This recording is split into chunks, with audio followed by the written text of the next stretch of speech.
Okay, I'll start. Hi, everybody. Thanks for coming to our chat. You're going to hear a few Discord notifications because I'm an SV. I'm sorry about that. So the name of this paper is A Sense of Urgency on the Sense of Agency. And it's about looking at the challenges in evaluating agency and measuring agency in virtual reality. And this is a paper that I did with Roshan and Rohith, Venkatakrishnan, Zhuoming, and then Drs. Benjamin Locke and Dr. Tabitha Peck. Also, Roshan and Rohith are doctors too. Sorry, I should have said that earlier. Anyways, so let's talk a little bit about embodiment, right? So when we have avatars, we embody them. We are interacting with our virtual worlds with our avatars. And when I say embody, what I generally mean is we are inside having and controlling this body, right? And we use embodiment for a lot of things, right? It improves our perceptions of the world, experiences in our virtual environments, and even performance on things like cognitive tests. But let me talk a little bit more about the term embodiment, which I know many of you are probably familiar with, but just for the purposes of this exercise. So earlier I mentioned this idea of being inside, having, and controlling a body, right? Well, in the VR world, we have a little bit more terminology. We have the terms of self-location, being inside or co-located with the virtual body. We have a sense of body ownership, or having and owning that body. And then finally, a sense of agency, the control with that body. And I want to talk a little bit more about this last one, agency here. But before I do, I kind of want to make one very distinct delineation here on the terms of agency versus control. So for the purposes of this work and work that we've done in the past, when we talk about agency metrics, we're talking about how these metrics are attempting to measure a subjective sense of how much control a user feels they have over the avatar. And so our sense of agency is subjective, right? It is a measure of, do we feel like our avatar's movements are that of our own? But when we talk about control, and for the purposes of this work, we're talking about an objective thing, right? We are talking about the fact that what a user can and can't do in VR is completely controlled by the developer, right? There's a defined scope of what that user can do. Now, that user might not know what that scope is, but there is a limit that's already been coded in, programmed, of what a user can control with their avatar. And so this is where agency causes a few headaches. See, there have been numerous redefinitions of embodiment. There are variations, such as alternative definitions. There are even new senses of embodiment being added to those original definitions. Particularly, agency items have provided a bit of questionable reliability in some of our recent work. See, in one of the redefinitions by Peck and Gonzalez-Franco, we had embodiment redefined in the terms of appearance, response, ownership, and multisensory. And agency was even removed as one of the main constructs in that survey. See, the problem with agency is a couple things, but we'll get into that. First, let's talk about what we know about agency. We know that agency is absolutely a core piece of embodiment, right? How much you feel like you are in control will absolutely impact your embodiment. And measuring agency is absolutely integral to measuring embodiment as well. See, the problem is that agency as a self-reported measure is seemingly unreliable, as I've talked about in these past slides, and the measure of agency is not currently contributing to a measure of embodiment in many such cases. So the point of this presentation today, if your mom asks you what you did today, you can say that you listened to a talk about two things. One, a talk that is reaffirming that agency is absolutely critical to our embodiment. This is the common notion, and we're not going to change that. But we're also going to prove that current measures of agency can and will fail to measure this relationship. But see, the problem is not agency. Agency is an absolutely vital construct, but we are going to demonstrate that it's the measures for agency that can be problematic, and that we need better measures for agency. So to sort of show you how we're going to do that, I'm going to sort of talk you through this informal proof by contradiction that we're going to go about. Let's just assume for a second that you can measure agency accurately by the means that we have. If that's the case, giving someone more control over their avatar should impact their agency and embodiment, probably in a positive way, right? Now, assuming that we can measure agency again, and control improves agency and embodiment, we'd also expect that if you give somebody more agency and more embodiment, this should impact their performance. And when I say performance, I mean performance as in, say, a Stroop test, a cognitive test, SACAD, any sort of performance that you can measure in virtual reality. And this is due to a number of reasons, and you can find more reasons in the paper and cited articles. So what we're going to do in this paper is we're going to create this between participants design. And what we've done is we've manipulated control in 3 different conditions as increasing. There's a low, a medium, and a high. So low would mean that a user can only control their head. Medium means that a user can control over their head and torso. And then high means control over their head, torso, and arms. Now you'll notice that this is an increasing amount, right? So you're never losing the amount of control you have. It's always increasing as you go up these conditions. I will demonstrate very quickly these conditions. You can see them here. Again, there's the low condition, control over the head only, the medium condition where you can control your head and your torso / shoulders, and then this high control condition where you can control your head, torso, and arms. And what we're going to have users do with these three conditions is a Stroop test. And many of you are probably familiar with the Stroop test, even if you think you aren't. But this is an example one. What you see on the screen right there is green text. And the goal of a Stroop test is simply to press the color of the text that corresponds to, press the button that corresponds to the color of that text. And so the user will press the green button here, and there will be two things that we're measuring, right? There's an accuracy. Did they get it right? Did they get the right color? Incorrect or correct? And then there's a timing mechanism to it too. Now, it gets a little more complicated when there are these incongruent trials that say one word but are colored another way. In this case, the answer is blue because the text is colored blue. So the user should press the blue button. And again, we are measuring two things, the latency and the accuracy of it. Now, there's also going to be times where an incongruent trial comes up and the user gets it wrong. Say they press the blue button here when they should have pressed red. Obviously, this is incorrect. Time's not really as much of a metric in this case, but this is how a Stroop test will work. And we have users do about 200 of these in our study. And the way the study goes is that we have a tutorial on how to do the Stroop test, an embodiment phase where they embody their avatar, and then the Stroop test itself with the 200 trials. And this is sort of what it looks like. We have the tutorial right here. It's in fast forward, so he's going to talk really fast.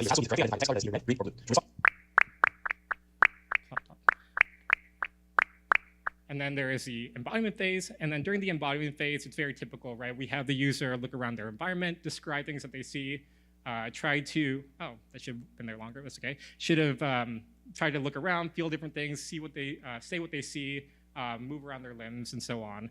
And afterwards, they conduct the actual Stroop test. And again, this is a trial of 200 tests. The user clicks through, and once you're all done, that's the end of our study. Okay? So what we've done here basically is these three things with different levels of control, right? So to determine if embodiment and agency metrics work, we obviously need to measure some very important things, such as embodiment, right? And we are measuring this through the Avatar Embodiment Questionnaire by Peck and Gonzalez-Franco. Then there's agency, and that questionnaire does actually have a component of agency that you can measure, but because we want to make sure that agency metrics really work, we also have these sort of status quo measures, or the common accepted measurements of agency that we use that aren't captured in those two items. Then we also have accuracy and latency according to the Stroop test, and we also have orientation data according to the headset. And the reason why we have that is because across all three conditions, all three people can only move their head and arms, or their head and torso, right? You can always move your head in all three conditions though, so it makes it a comparable piece of data. So we ended up running this study at the University of Florida with about 60 participants, and these users had actually a little bit of VR experience, which is interesting. And we had a total of 11,800 trials. We had to exclude one participant, all 200 of their trials, for the purposes of this study. So let's take a look at what actually happened after we ran the study. Let's take a look at agency first. So what I want you to do is look at this graph and really just focus on those last two boxes, agency, status quo, and the OG sort of agency that we have. And what you'll notice is that there is absolutely nothing significant happening here. We found no significant difference across conditions in terms of agency. That's all. I just want to get that out of the way real quick. Now let's take a look at the embodiment part of this graph. And it's going to be these two orange boxes that you see. We did find a significant difference across conditions in terms of embodiment and ownership, which is a component of embodiment. We found that in the high condition, users felt more embodied than those in the medium condition, and they also felt more ownership than those in the medium condition. So just to sort of talk about that one thing real quick. What we said earlier is we thought that if agency can be measured correctly, we would expect to see that greater control should result in greater agency and embodiment. It should impact agency and embodiment. But what we're seeing so far is that granting greater control of the avatar does not result in greater agency, and granting greater control over the avatar does result in greater embodiment though. We'll put a pin on that and we'll review this in a second. Now, if we look at the Stroop data, and we look at latency specifically, you can see that there is a significant difference across conditions. Again, we have the medium and high conditions. You can see that users in the high answer significantly quicker than those in the medium. And unsurprisingly, people would answer slower in the incongruent trials, regardless of their condition. But the one thing I do want to mention is that this is in terms of the level of control. When we broke it down in terms of the effect of agency on this, we actually found no significant effect either. And so what we've kind of shown with this last part is that earlier we had said if you can measure agency right, greater agency and embodiment should result in greater performance in VR. But what we're seeing instead is that greater control over the avatar resulted in improved latency. They answered faster, but this is not at all related with agency, the measure. There's also an interesting effect with latency and embodiment. I didn't really cover it. It's that top line there, but in the paper, it will be, you can read more about it. Now, the last thing that we measured was orientation data. And I said that we measured orientation data of the head. Okay, and so basically, this violin plot on the right basically indicates that more control means more movement. In other words, when we give people more control over the avatar, they tended to have more complex and more varied movements in their head, which is interesting because all three conditions could move their head, but despite this, those with more control of their body, such as their arms and torso, would still move their body more. So sort of just to recap the results and what we saw here, what we tried to do is we tried to manipulate one single variable, the user's amount of control that they had. The level of control only increased across conditions, right? And what did we find? We found that greater control does result in greater embodiment scores like we thought, but greater control did not result in greater agency scores. See, the reason we feel this way is because agency metrics can and will fail to measure agency. The results in our minds indicate this because of a few reasons. First, we found that greater control also impacted their performance. They answered the Stroop test faster. It impacted their embodiment. They were more embodied. It impacted their ownership. They had more ownership, and they impacted their movement. They moved more. And the measure of agency just really didn't fit anywhere with this, though. It had no real effect with anything going on in this study. Again, this is what we predicted to see. We thought that control would impact agency, control would impact embodiment, and those things would impact performance. But what we ended up seeing in this study is that control impacted embodiment and performance, but agency just doesn't really have any fit in with this graph. And we make the argument that this is not because agency is not a part of embodiment. It's because the way we are measuring agency is not conducive to showing how it affects embodiment. So how should we measure agency if this is the case? And the great answer I have for you today is, I don't know. That's a quote from me. You can quote me after this. Self-reports are still currently our primary way of measuring this, but these need to be improved. For example, in this study, we found orientation data and the Stroop test data, objective things that actually correlated with the level of control at certain points. And we feel that maybe using these as ways to validate that agency metrics are really working and capturing the data we want, it's a way that we could maybe validate future agency metrics.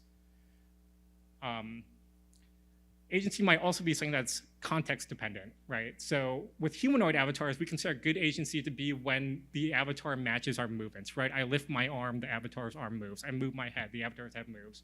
But what do we do when we don't have humanoid avatars, right? For example, if we have a spider, how do you map good agency to a spider? How do you measure that I have good agency as a spider? What if my avatar is a robot or a dog or a snake? These are other things to think about as we think about how we can measure agency. I do have one last final anecdote on this I want to talk about, and it's that one thing you notice is that in all of our conditions and all of our work that we did, everything was compared from the medium to the high condition, and that's because there is no difference that we found in comparison to the low condition.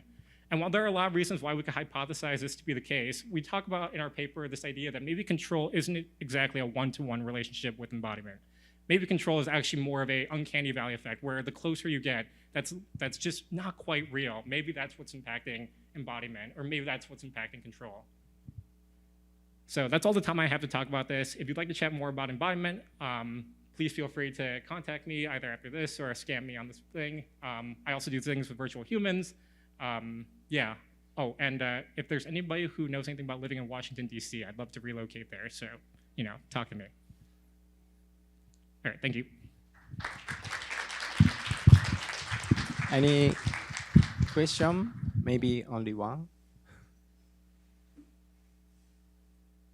Okay.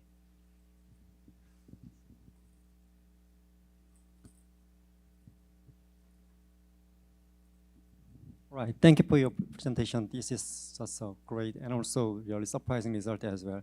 I'm little confusing about the concept of the paper embodiment and agency might be a kind of a hierarchy, I believe, different type of the agency or different type of the ownership or different type of the sense of location might be subcomponent of the environment, I believe. But your results suggest that only environment have some relation with the control, not the agency. So can you explain why control looks like more similar with the agency, but you might have a more in-depth discussion of that kind of difference as well? Right, yeah. So I think, and if I'm not answering your question fully, just we can talk more. But the idea is that we manipulated control, right? And control is how much you can actually impact the avatar's movements, right? And so the most closely related subcomponent, like you mentioned, is agency. It's this measure of how much do we feel like it. But absolutely, your control should impact your ownership in a sense, and it probably will absolutely impact your self-location too. In this work, we didn't actually see that to be the case, but we still know that embodiment as a whole was still positively increased by greater control at times. So in terms of your question, I guess I would say that the agency metrics are what we focused on because we had a hypothesis coming into this that agency just doesn't work. But what we do think is that these other items, these other self-reports are a little bit less objective, right? I can't really objectively tell you how much ownership you can have over an avatar, and I can't really tell you objectively how much self-location you can have. Those are a little bit more subjective to yourself, whereas agency kind of has this objective and subjective kind of twofold side of the coin. And so that's sort of why we chose to go in that direction. I'm not sure if that's 100% what your question was aimed towards, but I'm happy to chat more if you like. Okay, so let's thank the speaker again. Okay, so let's move to the second presentation. The presenter is Maria Luisa Fiedler, right? Yeah, Luisa Fiedler, yes. Okay, thank you. The title of the second presentation is From Avatars to Agents, Self-Related Cues through Embodiment and Personalization affect body perception in virtual reality. So please start when you're ready. Okay. Yeah, thank you for introducing me. My name is Marie-Luisa Fiedler, and welcome to the talk of my paper, From Avatars to Agents, Self-Related Cues through Embodiment and Personalization Affect Body Perception in Virtual Reality. My co-authors are Erik, Nina Döllinger, David Mal, Mario Botsch, Marc, Erich, Latoschik, and Carolin, Wienrich. And we are from the Psychology of Intelligent Interactive Systems and the Human-Computer Interaction Group from the University of Würzburg. A negative or distorted perception of our own physical body can affect our mental well-being and often manifests in negative consequences such as body dissatisfaction, body shape concerns, a diminished self-esteem, or in severe cases, in the development of body-related disorders. At the moment, regular treatment often leads to high relapse rate, and that's the reason why we have to explore more alternative treatment options. In the recent years, the use of virtual humans in virtual reality has demonstrated great potential for addressing these challenges, because using virtual humans has shown potential to stimulate an altered body perception. But how do we perceive bodies? Existing literature on body perception is quite diverse. One concept is the concept of double standards in body weight perception I want to present you right now. This concept postulates that people apply different, mostly stricter criteria to evaluate their own bodies compared to evaluate the bodies of other persons, for example, regarding factors like body fat or muscle mass. Double standards has been demonstrated before in the judgment of real humans, but also in the judgment of either comic filtered or photographed humans. In these last two studies of Vogts and colleagues, the humans had either a personalized or a generic head, as you can see quite good on the picture on the left. And depending on the head, the participants applied stricter criteria to the humans in terms of rating body fat or muscle mass when they were evaluating a human with a personalized head. Overall, Vogts and colleagues concluded that this difference in judgment might come from an identity bias in how people see these different bodies and causing them to judge their own body in a distorted way based on the personal identity. So now the question arises at what point is a body perceived as one's own body? And especially interesting for me, at what point a virtual body is perceived as my own body. So how do we perceive virtual bodies? Previous research found two main factors that shape how people perceive virtual humans based on self-related cues. First, people can self-embody a virtual human as their virtual body. So users, for example, can observe an embodied avatar through a virtual mirror, and here self-related cues are created through the synchronized movements between the user and the avatar. The different use case, I call it non-embodiment use case, would be observing an autonomous moving agent, for example, through a door frame in another room. Here, of course, no self-related cues are created because of the different movements between the avatar or the agent and the participant or user. Secondly, the virtual humans can be personalized in their texture to match the user they represent. I have also little videos for that. For example, users can observe a virtual human with a personalized texture. And here, of course, self-related cues are created through this personalized texture. For example, that's my avatar, so I could identify with this avatar there. The different use case, I call it the non-embodiment and non-personalization use case, would be observing a gender-matched virtual human with an unfamiliar generic texture. In this scenario, no self-related cues were created or are created because of the generic texture of the virtual human. Previous research showed that both factors evoke or intensify the sense of embodiment and also the self-identification towards the virtual human. So both factors could evoke an identity bias and could also influence body weight perception or virtual body weight perception. And are these factors also influencing body weight perception? The answer is yes. Prior research showed an influence of embodiment and personalization on the body weight perception of virtual humans. But no study has yet systematically investigated the influence of these two cues together.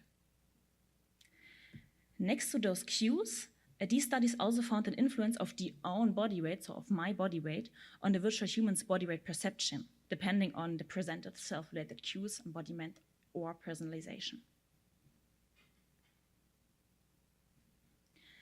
So based on this prior work, we have two research questions in our paper. First, what role does the chosen self-related cues play in virtual body weight perception? And second, what role does the own body weight play in virtual body weight perception, depending on the presented self-related cues? To find this out, we conducted a study following a 2x2 mixed design with 64 participants. As between factor, we manipulated the embodiment between participant and virtual human. And as you have seen in the videos before, in the embodiment condition, the participants either observed an embodied avatar, which mimicked their movements, or they observed in a non-embodiment condition an autonomous moving agent, which did different movements. In both conditions, the virtual human was presented in a scenario which matched to the use case, as you've also seen in the video before. The participants observed the embodied avatar in a virtual mirror, and the participants observed the agent in another room, so through a door frame. On the next slides, embodiment and non-embodiment will be marked with those little signs you can see here. As with InFactor, we manipulated the personalization of the virtual human. As you've also seen in the videos before, in the personalization condition, the participants either observed, in the personalization condition, they observed a personalized virtual human, and in the non-personalization condition, they observed a gender-matched, generic textured virtual human. And as for embodiment, on the following slides, personalization and non-personalization will be marked with these little symbols here. As dependent variables, we measured the sense of embodiment, self-identification, and of course, body weight perception. And furthermore, to explore the body weight and body weight perception, our virtual humans we used for our study were modifiable in body weight, as you will see in a few seconds in a little video. The procedure for our study was as followed. First, we created personalized avatars, personalized virtual humans from each participant by using the body scanner in our lab. And then while the avatar was generated, the participants answered different pre-questionnaires. Then the first of two similar VR exposures started. And here the participants experienced both exposures either in the embodiment condition, so while observing an embodied avatar, or in the non-embodiment condition, while observing the autonomous moving agent. Then, in a counterbalanced manner, the participants experienced a personalized textured virtual human and the generic textured virtual human, one at each exposure, of course. In the VR exposure, the participants first performed 5 different body movement tasks where the embodied avatar copied the movements of the participants, or the autonomous agent did different movements. As you can see here in this video. Then the first body weight perception task followed. This task was an estimation task, as you can see here in this little video, where the participants estimated the body weight of the virtual humans 9 times, with modified body weight in a range from -20 to +20% of the participant's own body weight. After that, the participants performed the second body weight perception task, and this was a modification task, where the participants modified the virtual human's body weight to their own current body weight. And here you can also see quite good the in body weight modifiable virtual humans we used. After finishing the task, the participants answered different post-exposure questionnaires, were interviewed, and then the second VR exposure followed. Okay, let's have a look at our results. What was the role of self-related cues in virtual body weight perception? Here on the left side, you can see the plot of the results from the estimation task, and you can see the misestimation of the virtual human's body weight on the y-axis. It was in percent. On the x-axis, you can see the non-personalization and the personalization condition. And the symbols, the triangle and the circle, are marking the embodiment and the non-embodiment condition, as you can see on the left. For the estimation task, we found a significant influence of the virtual human's personalization. The body weight of personalized virtual humans was estimated more accurately than the body weight of generic virtual humans. And here our results are consistent with the participants' feedback, which showed that body weight estimation was perceived more easier with familiar reference points of the personalized virtual human, for example, a familiar face or familiar gloves of the virtual human. For the modification task, the participants were tasked to modify the virtual human's body weight to their own current body weight. We found a significant influence of the embodiment. Here, the body weight of autonomous agents was estimated more accurately than the body weight of the embodied avatars. So, overall, our results showed that the influence of self-related cues on virtual human body weight perception is task-dependent. And this implies that the choice of a task can lead to different results, as we showed. And furthermore, these effects extend also previous research on double standards by indicating that double standards can also occur in the evaluation of virtual humans and, more interesting, can be elected by the embodiment between the user and the participant. User and virtual human. Lastly, we investigated the influence of the participant's body weight on virtual body weight perception, and here correlations showed that for the estimation and for the modification task, the participant's body weight predicted body weight estimation across all conditions. And furthermore, moderation analysis showed no effect of the own body weight moderated by embodiment or by personalization. Finally, a visual inspection of our results from the estimation task revealed the bias in the estimation of the participant's own body weight. The body weight of the virtual human was estimated most accurately when it was modified by 0%, so when it was the original body weight of the participant. The body weight of the virtual human was underestimated when it was above the participant's body weight, and it was overestimated when it was below the participant's body weight.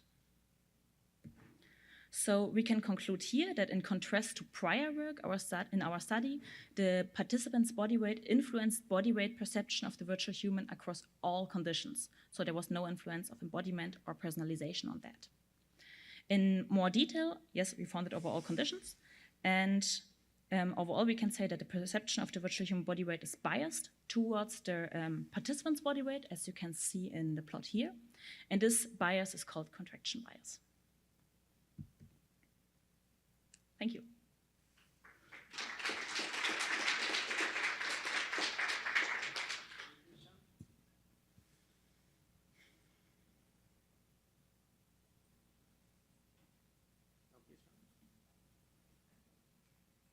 We still have 2 or 3 minutes. Good chance to ask the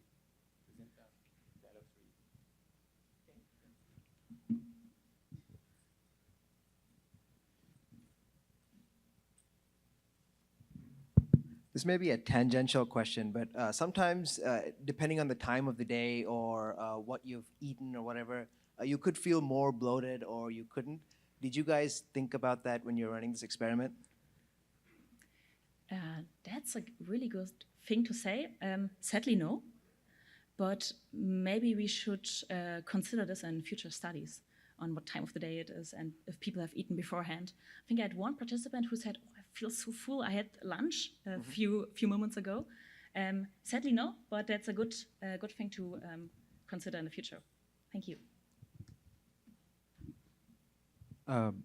Great talk. So for manipulating the body's weight, what was the how was that applied to the avatar? Was it like a uniform distribution of weight all over, or was there like, because fat distribution often differs per individual? Yes, exactly. So we used the body weight modification implementation from prior work from Döllinger and colleagues from our chair, and they trained two different models to make our virtual humans modifiable in body weight. One male model and one female model, and this was based on the European subset of the CSER database from Robinet and colleagues, so you can see here. And they trained the dataset with this CSER database, and the CSER database has many information on how people, females and male, gain or lose weight. Yes, and then they trained the dataset, and we are using this trained models for our body weight modification of the virtual humans.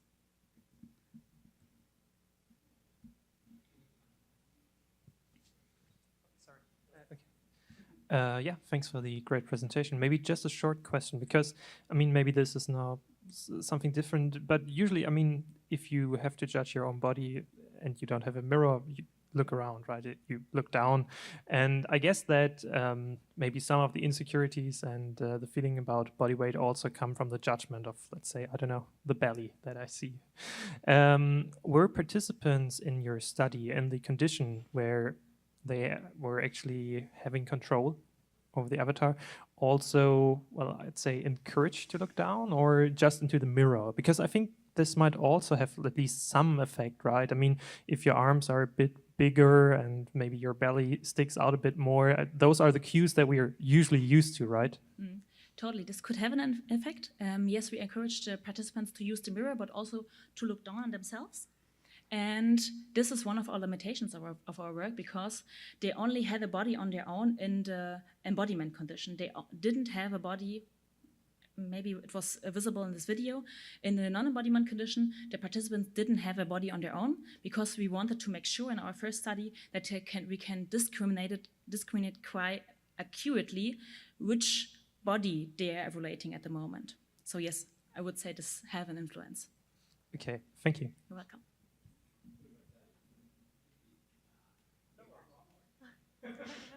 Just a quick one. So you've used photorealistic avatars, which are really cool. I'm just wondering to hear your thoughts on whether they were not photorealistic, so kind of like cartoonish avatars. Do you think you'd still find kind of the same trends that you found here? That's a good question. I think because we are talking about body weight, the better you can or the better the shape is you're rating, the better are the results. And if you have like comic filtered avatars, for example, then I think doing studies like that maybe doesn't make that much sense, because then you have like a maybe more perfect looking avatar than if you are if I'm confronted with my avatar, for example, which has my personal body shape and not some kind of comic filtered or other body shape. Cool, thank you. Okay, welcome.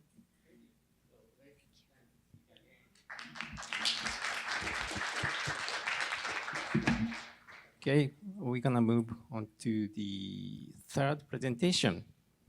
The title is Common Cues Toward the Relationship of Spatial Presence and the Sense of Embodiment, presented by Andreas Halbig. Is correct? That's true. So please start when you're ready.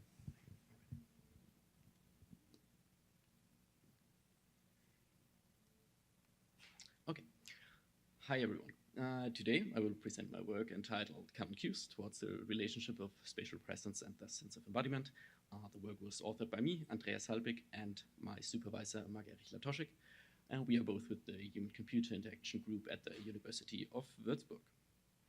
So, as researchers in the field of HTI, we often explore how does modern technology influence the experience of its users, and VR as a technology is a real goldmine in this regard, as it can trigger a variety of relatively strong qualia. And as you might have already guessed by the title of my work, I would like to talk about two qualia in particular today.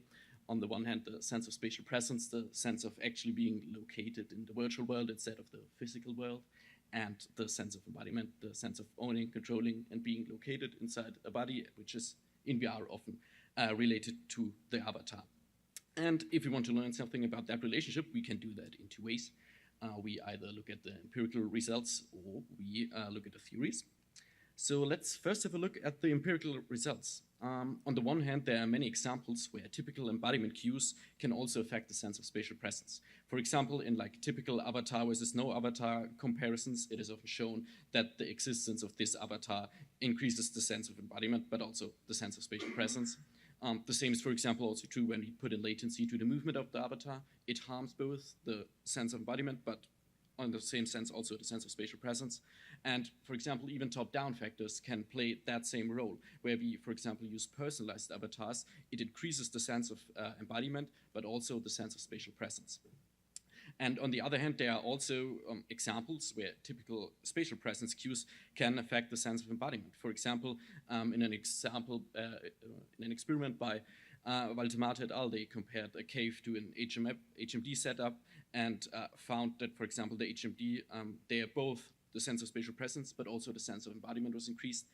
And in another example by Gall, they manipulated the object congruency of objects where they were like, the virtual objects were either at the same position as their virtual counterparts or their physical counterparts or not. And when they were congruent with their virtual counterparts, with their physical counterparts, then it increased both the sense of spatial presence and the sense of embodiment. So we can see there seems to be like a deep interdependence between the two qualia.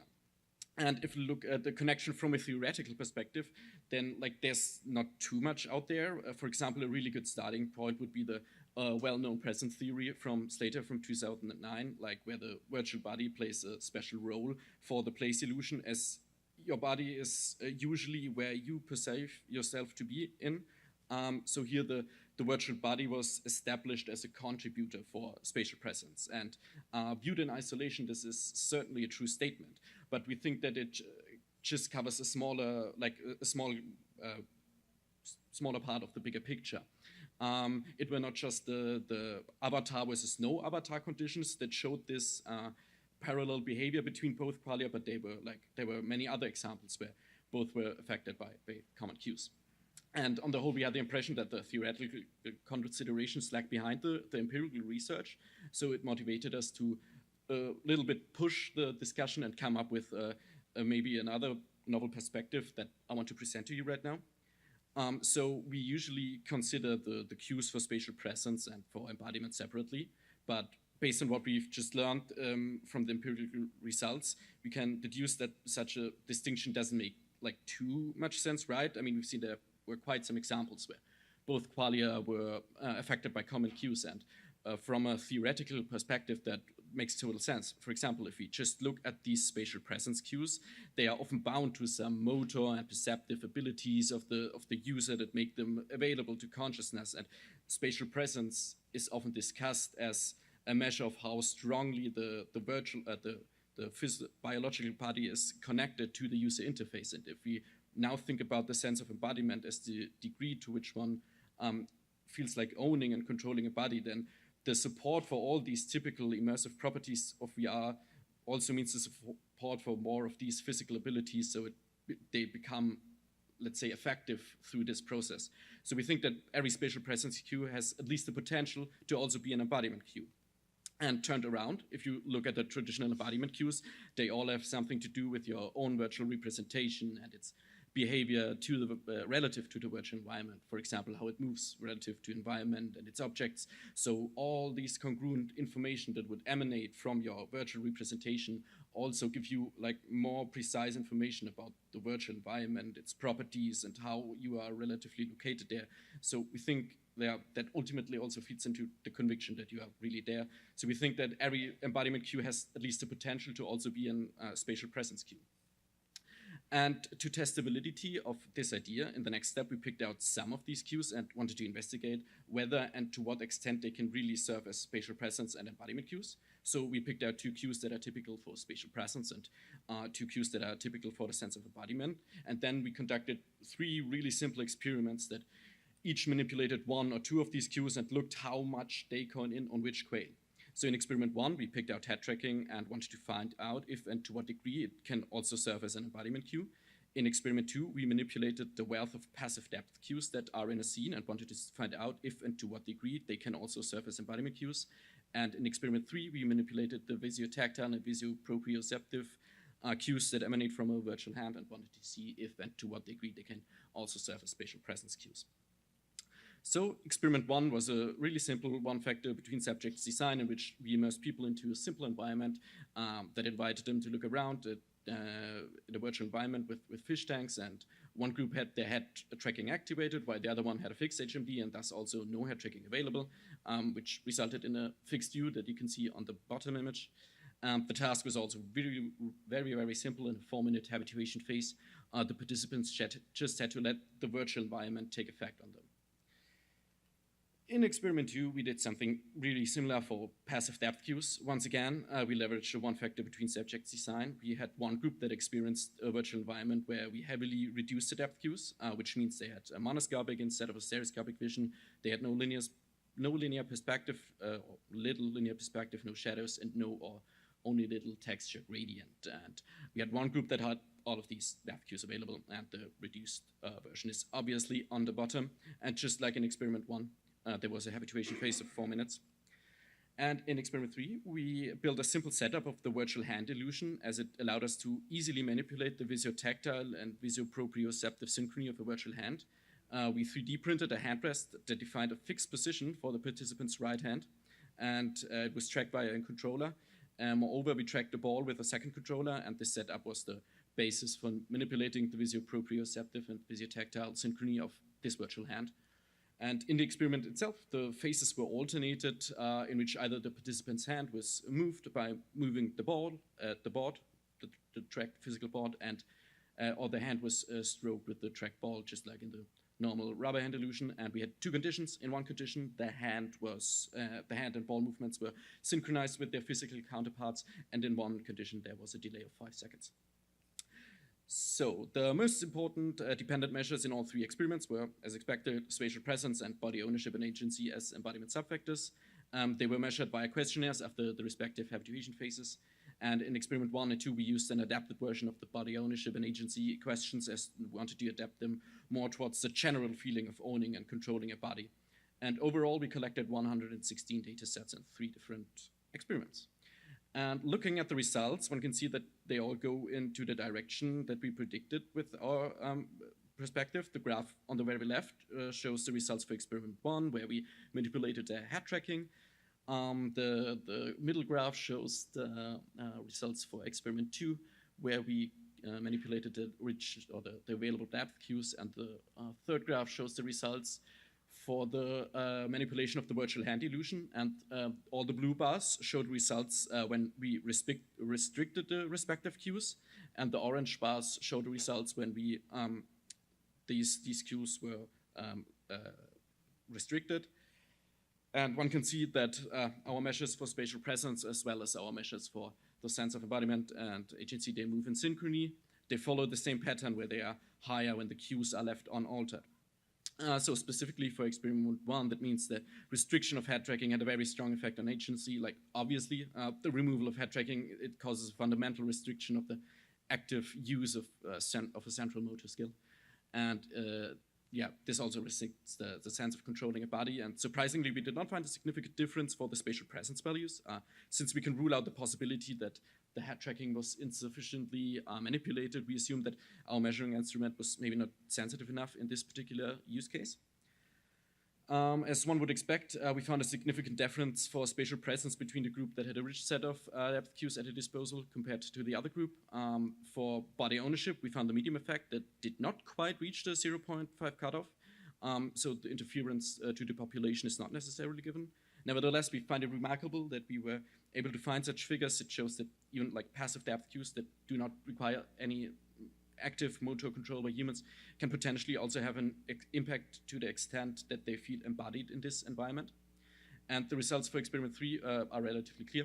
We found a significant difference for all three measures when we delayed the embodiment stimuli.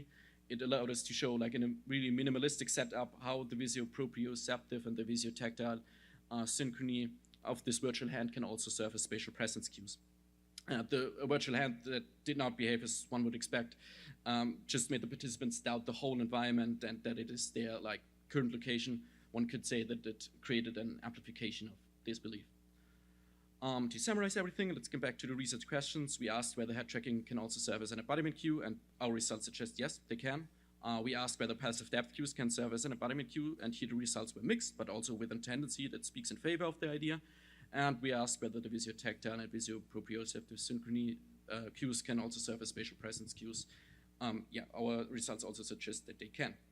And our work, of course, also comes with limitations. For example, we collected our data in very simplistic environments with habituation as the main task. That means we don't know how transferable it is to practically relevant applications.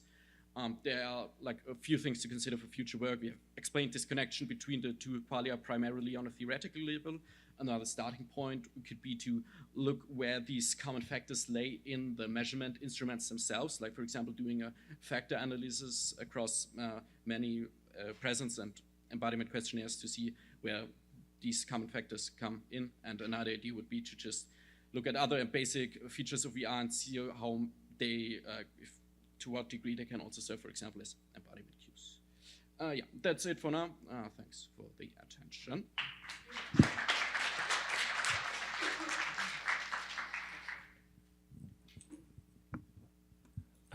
Thanks for the great presentation. Interesting to see all the different factors that you've investigated.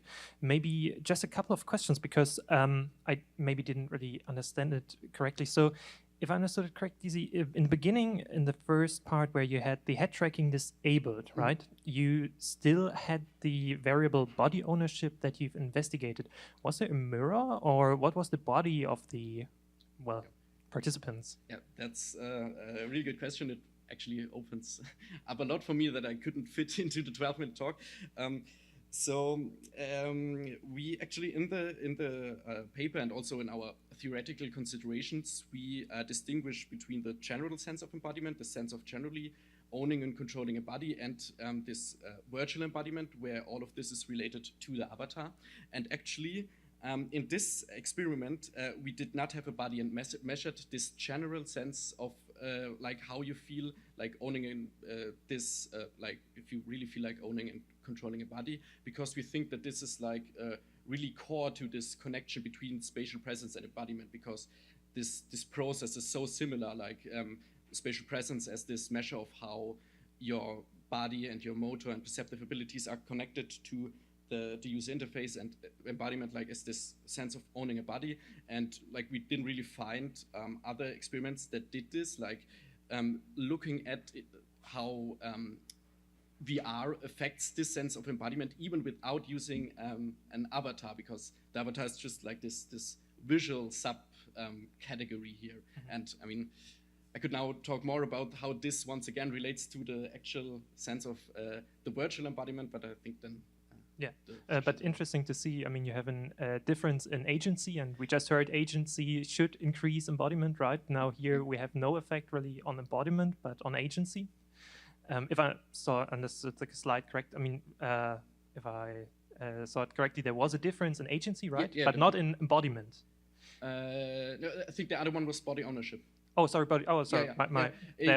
Yeah. Right. Sorry. There was not a. I think there was like there was this effect. It went also into this direction, but it did not. I think it was like at 0.1 0.08. So there seems to be a tendency, but it didn't go significant. Okay, maybe just one last short question. So you had latency, right? That you modified in the vibrotactile investigation. Why did you choose latency? I mean, you could have chosen, if I understood it correctly, right? You have a ball, you have a hand, and then you want to have like this haptic feedback, right? Or this. Yeah, the way it's stroked. Yes, yes, yes. Why not omit it at all, but maybe then delay the visual reaction? So in the other condition.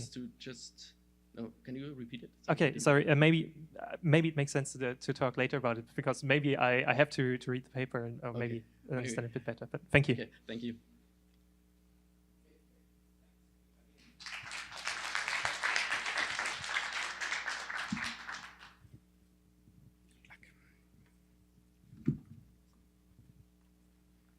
The next presentation is the last one in this session.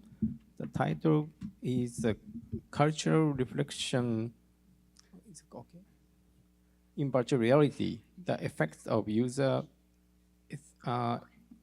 ethnicity in avatar matching experiences on sense of embodiment, which is presented by Tiffany Du.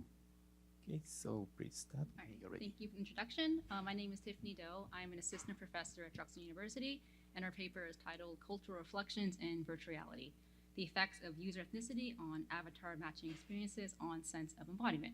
And this paper is with my lovely co-authors, Juanita Benjamin, Camille Isabella Porco, and Ryan P. McMahon, who is right here.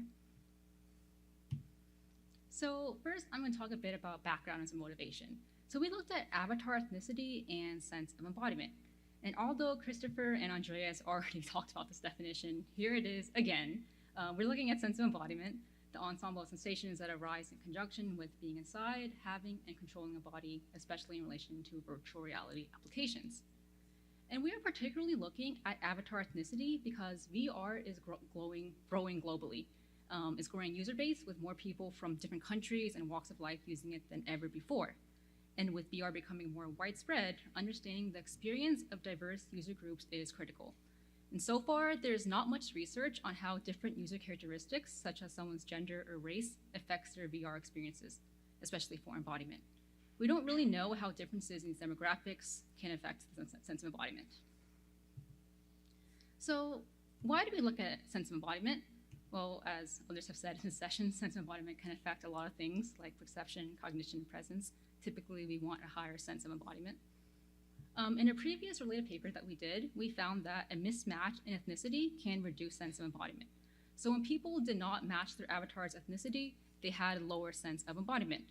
But when we were running that study earlier, we noticed some different reactions among people. Some people just had stronger reactions than others, and we started to notice a pattern.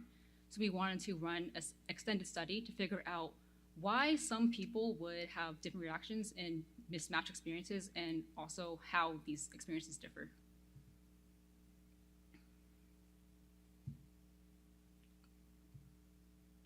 So our research questions in this paper were, how does user ethnicity interact with avatar matching effects and what variations exist among different ethnic groups?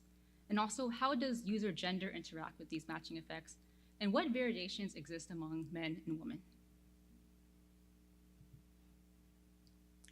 To look at this, we designed a mixed method studies with a 4x2 between subjects factors across 4 racial identities and 2 gender identities, and also a 2x2 within subjects factors, so between matched avatar ethnicity and unmatched ethnicity, and matched gender and unmatched gender. So that's quite a complicated design, so we have this great figure here. So we basically recruited participants that identified as Asian, Black or African American, Hispanic or Latino, or white across 2 gender identities, men and women. And each of these participants embodied 4 different avatars in a Latin squared counterbalance order. In the complete condition, this avatar matched both their gender and their ethnicity. In the ethnicity condition, it matched only their ethnicity but not their gender. In the gender condition, it was vice versa. It matched their gender but not their ethnicity. And finally, in the none condition, this avatar matched neither their gender nor their ethnicity. So in those 4 conditions, participants completed several motions given from an audio instruction in front of a virtual mirror. And these instructions included actions such as raise your right hand, turn around, look over your shoulder, and some object interactions like picking up a virtual cube on the ground. And you can find the full protocol in the paper. And participants use Vive trackers on their waist and feet, so that's 3 trackers, as well as Valve index controllers for hand tracking and some basic finger tracking. And as mentioned earlier, we did try to recruit across these 4 ethnicities. We recruited 20 participants of each ethnicity, roughly gender balanced, and we did find no significant differences in age or VR ownership. And here I show some headshots of the avatars used in our study. They all had the same clothing as shown in the last slide, which was a nondescript gray shirt and black shorts and tennis shoes. And for each condition, the participant could choose an avatar that corresponded with the condition. So for example, an Asian woman would be able to choose from the first 3 avatars for the complete condition, since those match her ethnicity and gender.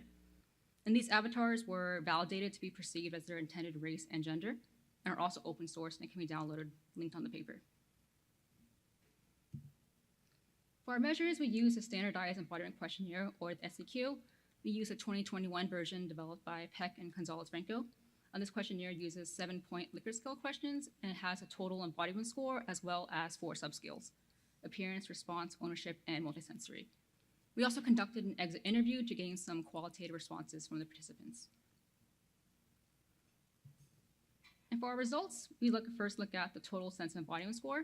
We found no significant interaction effects between any of the factors, but we did find a significant main effect of matched ethnicity and matched gender. So people had a higher sense of embodiment when the avatar matched their ethnicity or when it matched their gender, respectively. We also found, interestingly, a main effect of participant ethnicity. So across all conditions, we found that Asian and Black participants had a lower sense of embodiment than Hispanic participants.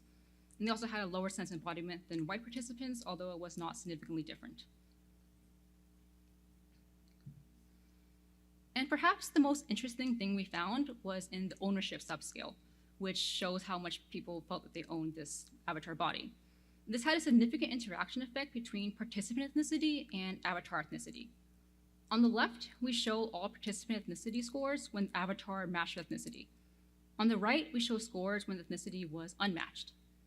Interestingly, the plot shows that Hispanic participants, so that top line, had nearly no change between matched and unmatched ethnicity. They felt the same amount of ownership between an avatar that matched their ethnicity and one that didn't.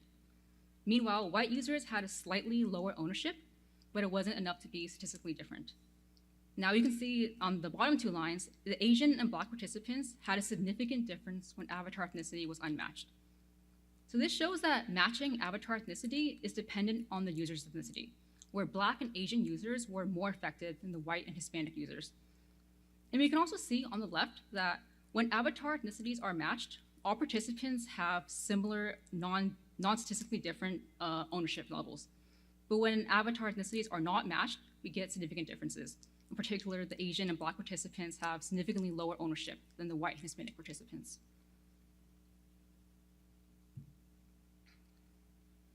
So in conclusion, we found that user ethnicity can affect sense of embodiment overall. We did find that Black and Asian participants had lower sense of embodiment across the entire experience. And this was interesting because participant demographics were similar across age, educational level, and VR experience. And due to the exit interview, we were able to glean some insights and have a hypothesis that this might have been the case. This possibly could be due to the inverse kinematics. We used 3 additional Vive trackers, which is the most common consumer setup for body tracking in VR. But it does estimate poses from just these 3 points in the head and the hands. And perhaps it does not fit the movements of some demographics as much as others. And we come to this hypothesis due to our exit interviews. For example, one Black participant said, when completing any of the actions, it was more like I was moving through a simulation versus simulating my own movements. So we felt that this might be a case that where just the Black and Asian participants might have felt that the movements were not as realistic because of inverse kinematics. And we also found that user ethnicity has interactions with avatar matching effects. We found that Asian and Black participants were more affected by unmatched avatar ethnicities. This may be due to feelings of culture and identity. Several Asian participants denoted that being Asian is a core part of identity, and they felt uncomfortable or the one was taken away. For example, one quote was, I felt that my brain could not associate that different ethnicity avatar as an extension of myself. So it is important for research to match the ethnicity of the participants, or could lead to inequitable study experiences, where some demographics are more affected than others. And that was a little short, but thank you to my collaborators, Juanita Benjamin, Camille, and Ryan P. McMahon.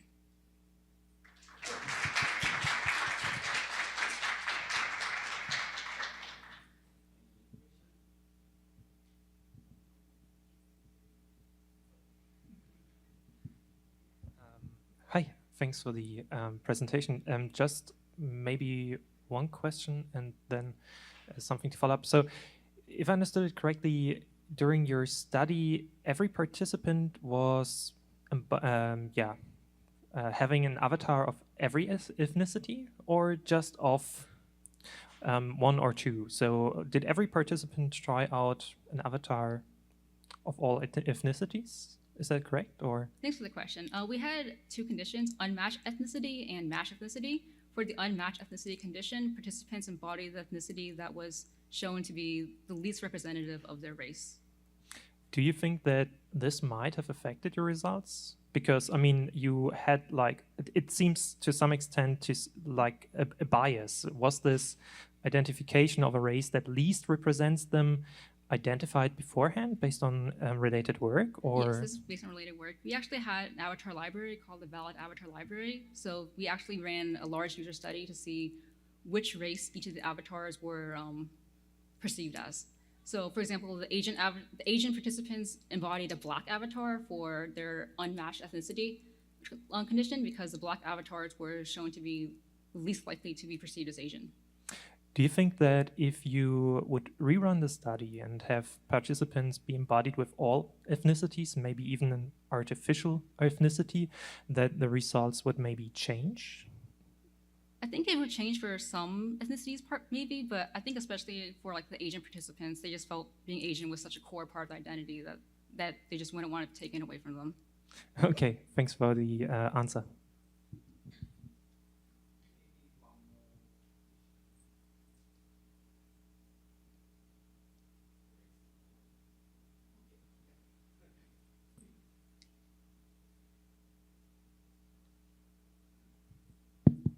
Thanks for that great presentation.